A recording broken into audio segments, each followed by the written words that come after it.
La première étape est au repos. On installe un cathéter dans une veine du bras du patient. C'est un tube qui reste en place pendant toute l'intervention.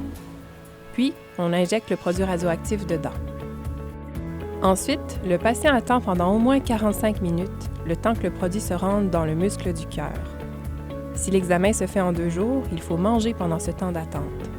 C'est important pour la qualité du test. Si l'examen se fait en 1 jour, le patient mangera après l'étape Persantin. Le patient se couche ensuite sur le dos. On place quelques électrodes sur son torse pour surveiller la fréquence de son cœur. Une caméra tourne autour de lui, près de sa poitrine.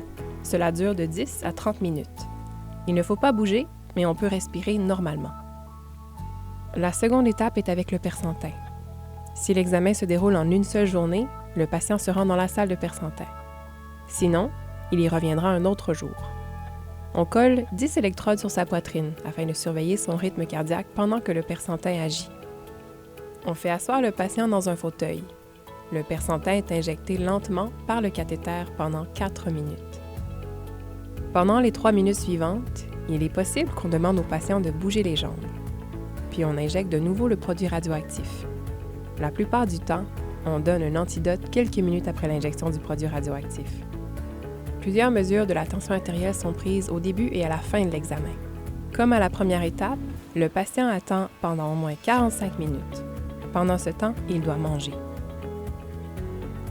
On photographie ensuite son cœur comme la première fois.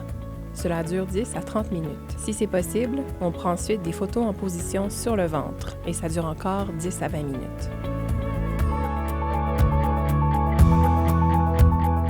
Il est important de boire correctement et d'uriner plus souvent pendant 24 heures après l'examen.